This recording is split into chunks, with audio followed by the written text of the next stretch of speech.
In this video, I'm going to show you the one simple trick I use with my lawnmower to turn this leafy mess into a nutrient-rich superfood that will feed my entire yard for free. The big idea is simple. We're going to use a standard lawnmower to chop those leaves into tiny, confetti-like pieces that break down right on your lawn. This is called mulch mowing. These little leaf fragments decompose quickly, feeding the soil and creating a healthier ecosystem in your yard. Research shows that long-term mulch mowing improves the soil's structure and ability to hold water, leading to lawns with significantly higher pest and traffic tolerance. This isn't just about saving your back, it's about actively making your lawn and garden better. Alright, let's get down to it. I know what you're thinking. This sounds great, but won't it just smother my grass? And do I need a special mower? Let's break it down step by step. It's way easier than you think. First, let's talk gear. The ideal setup is a mulching mower, which has a special deck and blades designed to chop clippings extra fine. But you absolutely do not need one.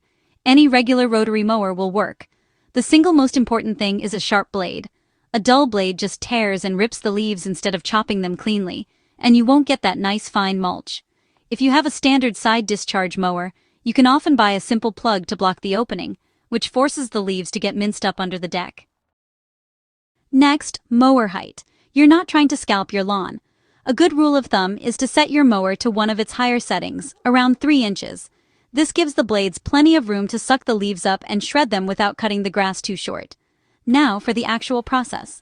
If you have leaves on your patio, driveway, or in your garden beds, the first step is to blow or rake them out onto the lawn. Just get all your ingredients in one place. You don't want a super thick layer. If you can't see the grass through the leaves, it's best to mow it in stages or rake some of the excess off to use elsewhere. For most yards, you can just mow what's fallen naturally. Okay, start mowing. Go at a slower pace than you normally would. This gives the blades more time to really pulverize the leaves. You'll hear this incredibly satisfying crunching sound as the mower does its thing.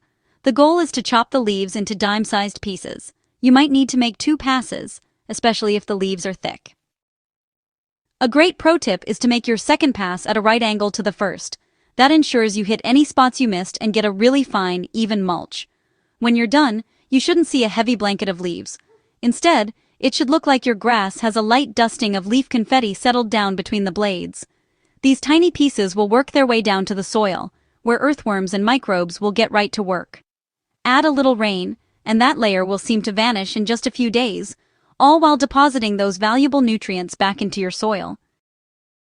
I get a lot of questions about this, so let's run through a quick fire round of the most common ones. But before we do, if you found this information helpful, please take a quick second to like and also hit that subscribe button so you can continue to receive all our great gardening tips and tricks. Question number 1. So, what if I have way too many leaves? I'm worried it will smother my lawn. That's a valid concern, honestly. If you have a really heavy leaf drop, don't try to mulch a foot-deep layer all at once.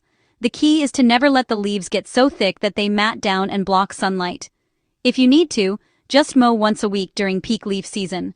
Alternatively, you can use your mower's bagging attachment for 1 pass. This collects beautifully pre-shredded leaves you can use as a thick, premium mulch in your garden beds, around trees, or to kickstart a compost pile. And shredded leaves take up about 1/10 of the space of whole ones. Question number 2. So does this work with wet leaves? It's so much easier with dry leaves, honestly. Dry leaves shred into a fine powder. Wet leaves, though, clump together and will clog the underside of your mower deck. If you absolutely have to mow wet leaves, just go slow and be ready to stop and clear out clogs.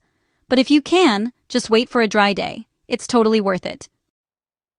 Question number 3. So, what about leaves like pine needles or oak leaves? I've heard they're bad for the soil. This is a super common myth. While leaves like oak and pine are slightly acidic when they first fall, they really have a negligible effect on your soil's overall pH once they start to decompose. The soil's natural buffering ability handles it just fine. I have several oak trees and have never had an issue. The only thing to watch with pine needles is they don't shred as easily and can be pretty slow to break down. If you have a ton of them, it might be better to rake them for use on paths or around acid-loving plants like azaleas. So, what's the bottom line? Mulching your leaves instead of raking provides your lawn with free, slow-release fertilizer. You'll save time, reduce waste, and build healthier, more resilient soil in your lawn and garden. Honestly, you're turning a boring chore into one of the best things you can do for your yard. It's a simple change in perspective. Instead of seeing leaves as a problem to be thrown away, see them as a resource to be used. I promise, once you try it and see the results for yourself next spring, you'll hang up that rake for good. If you found this helpful and you're ready to do less work for a better garden, hit that like button and subscribe for more tips. Let me know in the comments. Have you tried mulching your leaves before, or are you going to give it a shot this fall?